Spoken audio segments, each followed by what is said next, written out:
Audiobook Como Jesus Tratava as Pessoas, de Maurice Vanden. Esta é uma publicação da Casa Publicadora Brasileira. Capítulo 10 Como Jesus tratou os gentios.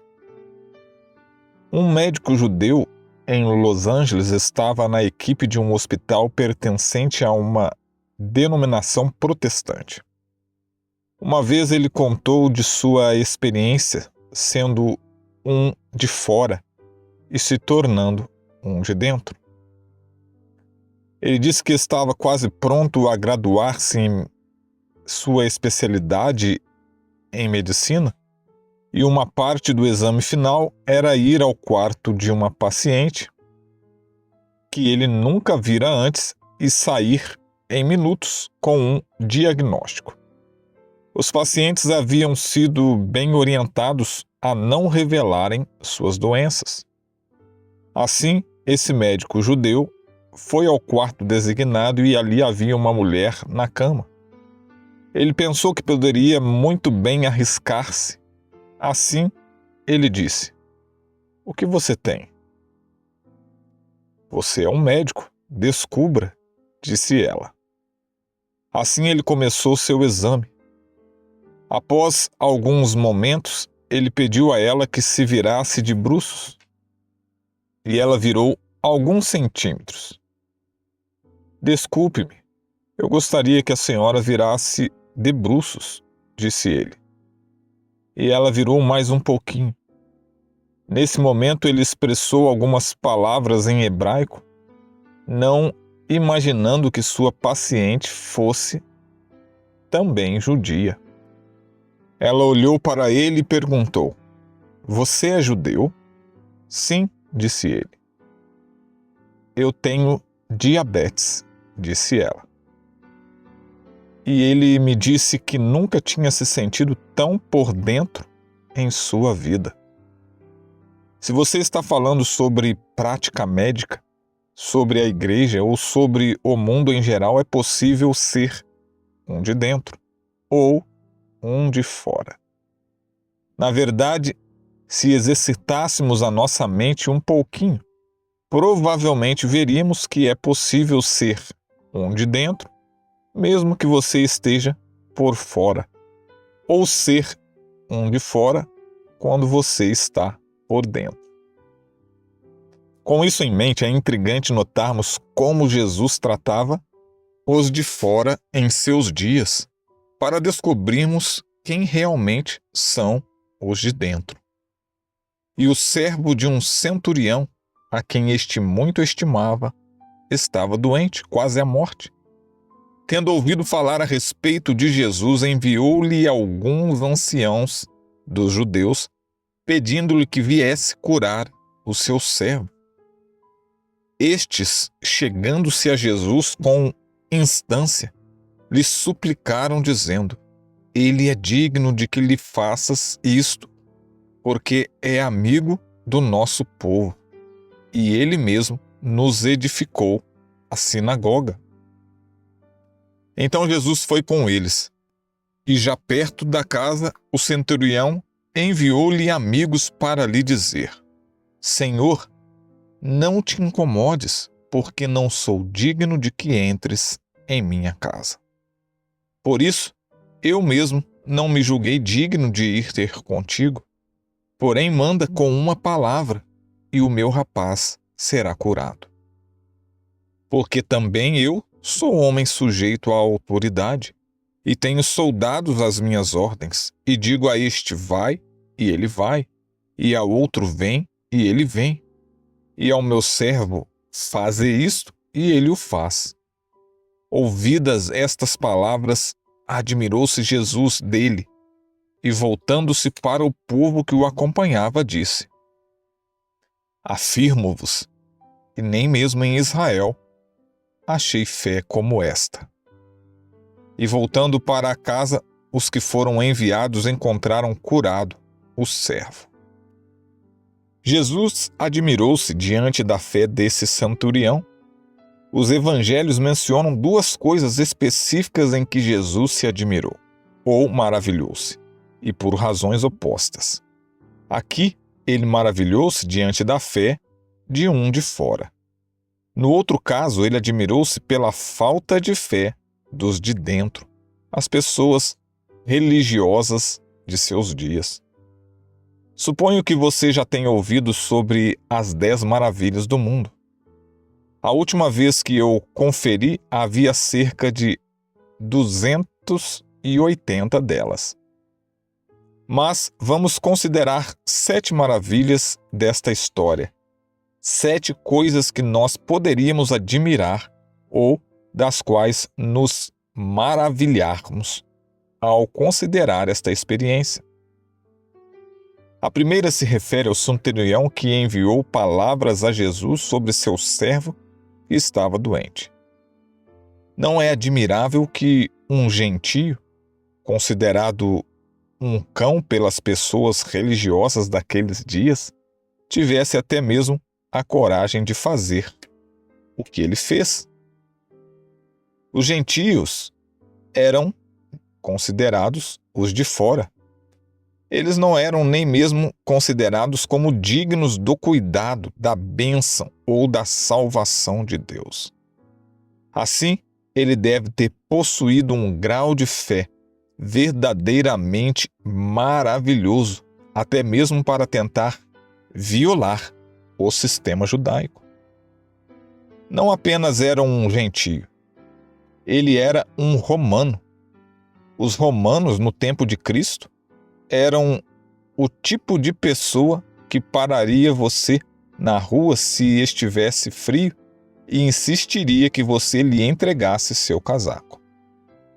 Se um romano tivesse uma pesada bagagem para carregar, ele forçaria algum judeu a carregá-la para ele.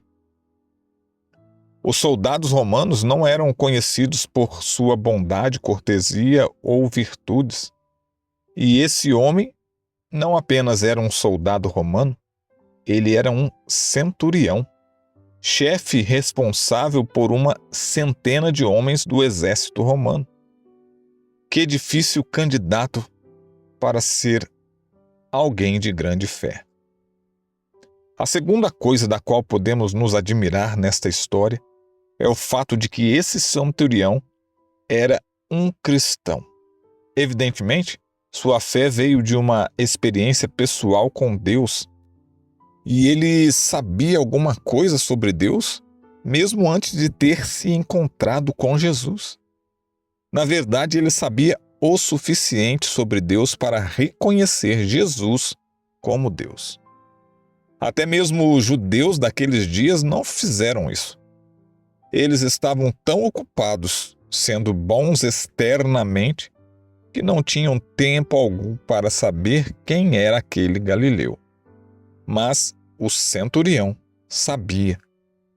Ele disse: "Eu tenho autoridade", e continuou a descrever os limites da autoridade que tinha.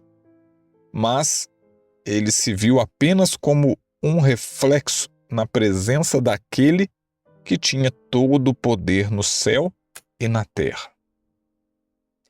Ele reconheceu em Jesus aquele que tinha autoridade. Sua fé aceitou Jesus como alguém enviado de Deus. Aparentemente, ele não tinha dúvida sobre isso. E todas as pessoas religiosas de seus dias podiam ter se unido a ele, se assim tivessem escolhido. A terceira coisa que eu gostaria de convidar você para surpreender-se em relação a esse centurião é que ele não pediu sinais. As pessoas naqueles dias estavam sempre pedindo sinais. Mostra-nos um sinal e então nós creremos. Jesus contou-lhes uma vez: vocês não creriam, mesmo que um fosse ressuscitado. Mais tarde ele provou sua declaração, ressuscitando Lázaro da morte, e não apenas não creram, mas planejaram matar tanto Jesus como Lázaro. aquele que ele havia ressuscitado da morte. O sinal não fez diferença alguma. Aos nobres judeus que vieram a Jesus, ele disse: se porventura não virdes sinais e prodígios, de modo nenhum crereis. Quão fácil é basearmos nossa fé em Deus no fato de recebermos ou não as respostas pelas quais pedimos. Jesus viu no coração do nobre judeu uma fé condicional, que não creria a menos que sinais e prodígios fossem produzidos. Mas isso não ocorria com o centurião romano. Ele aceitou Jesus pelo que ele era antes dos sinais e prodígios. Uma quarta razão por que deveríamos nos maravilhar com essa história é por causa da condição do servo. Ele era um homem mortal. O pedido do centurião era mais do que pedir que Jesus curasse um resfriado comum. Esse homem estava com um grave problema. Ele estava em seu leito de morte. Ainda assim, o centurião estava desejando pedir algo que parecia o impossível. Ele cria que o Criador do universo podia falar uma palavra e seu servo seria curado. Está você disposto a pedir a Deus alguma coisa grande? Ou você tem medo de que, se pedir alguma coisa grande, isso não aconteça? Você tem apenas suficiente fé para trazer a Deus pequenos pedidos? Ou você, como esse centurião, traz a Deus os pedidos impossíveis? Uma quinta coisa com a qual devemos nos maravilhar é o fato de que a fé desse centurião foi tão grande a ponto de dizer a Jesus que apenas proferisse a palavra. Imagine ir a um médico hoje em favor de um ente querido com sério problema de saúde. Você preferiria que ele examinasse seu ente querido pessoalmente? Ou você estaria disposto a dizer: apenas fale uma palavra, conte-nos qual o remédio que curará a doença e isso será o suficiente? A esse homem foi dada a escolha de ter o grande médico, fazendo uma consulta domiciliar ou não. E ele recusou-a, dizendo: isso não será necessário. Apenas fale uma palavra. Isso requer muita fé, não? Exatamente aqui podemos ver a lição espiritual nessa história. Ao olharmos para a cura física, não percamos a mais profunda lição. Todos nós sabemos que não são todas as pessoas que oram e pedem uma cura física que são curadas de seus problemas hoje. Até mesmo os mais fervorosos sofrem e morrem neste mundo de pecados. Mas isto é um princípio universal e permanente, que Deus é responsável pelo perdão do pecado, e não há outra condição, exceto irmos a Ele e pedirmos. Em sua sabedoria, Deus tem um plano que não inclui curar cada um de seus males físicos. Do contrário, Ele teria há muito tempo atrás desenvolvido um mundo cheio de uma linhagem cristã, pessoas que serviriam a Ele apenas por aquilo que pudessem receber dele. Deus quer um povo que seja fiel até a morte, para testemunhar diante do universo que eles ainda o amarão, confiarão nele, não importa o que aconteça. Mas quando se trata do perdão dos pecados, ele perdoa todos os nossos pecados e ainda faz mais.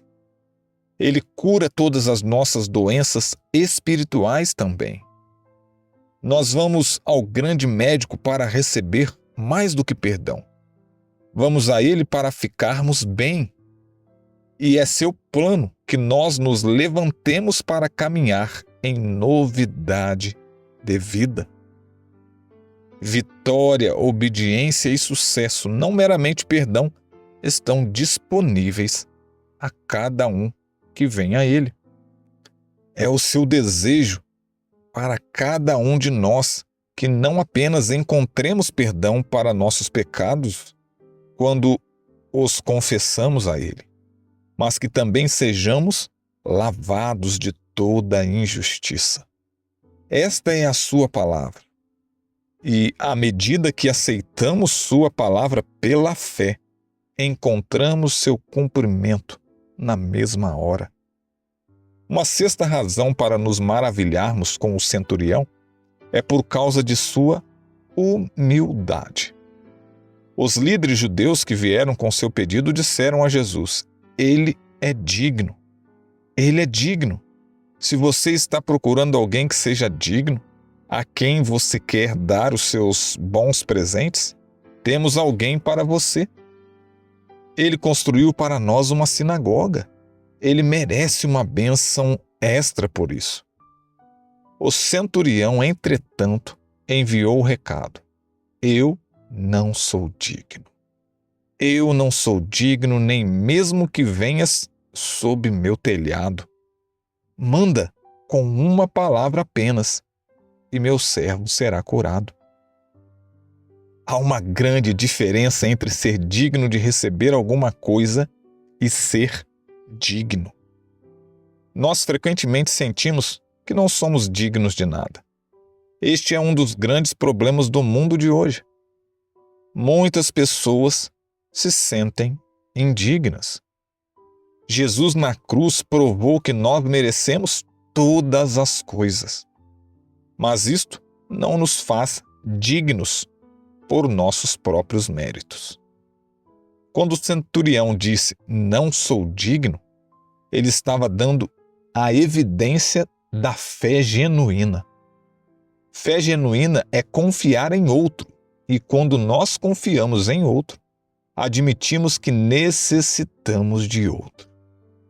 Admitir que necessitamos de Jesus dia a dia é uma experiência de humildade. Mas apenas a pessoa que se curva o suficiente aos pés da cruz é quem pode experimentar as bênçãos da cruz. Eu gostaria de me unir ao centurião hoje e dizer: Senhor, eu não sou digno do menor dos seus favores, mas Jesus deixou o céu por mim. E Jesus provou que nós somos merecedores do universo, desde que seja através dele.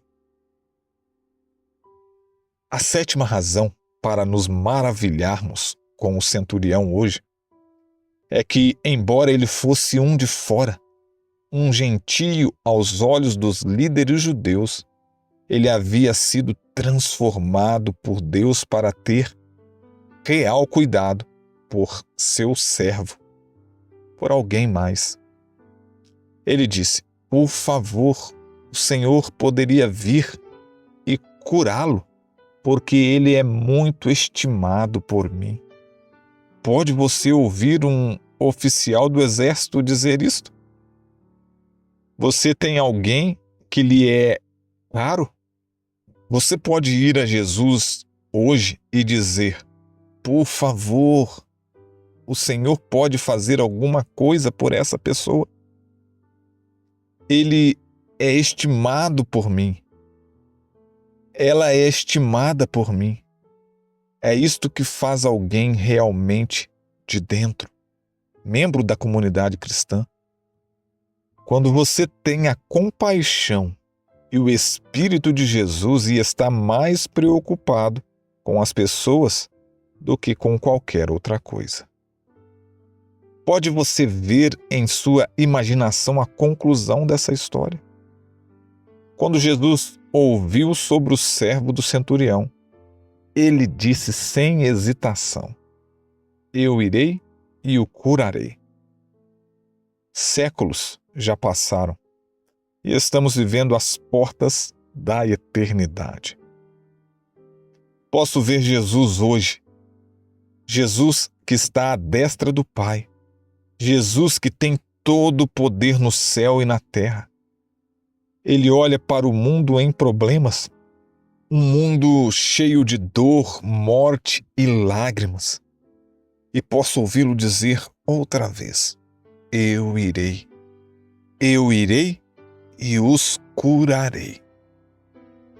Chegará um dia, muito em breve, quando ele virá e curará todos os seus servos que são estimados por ele.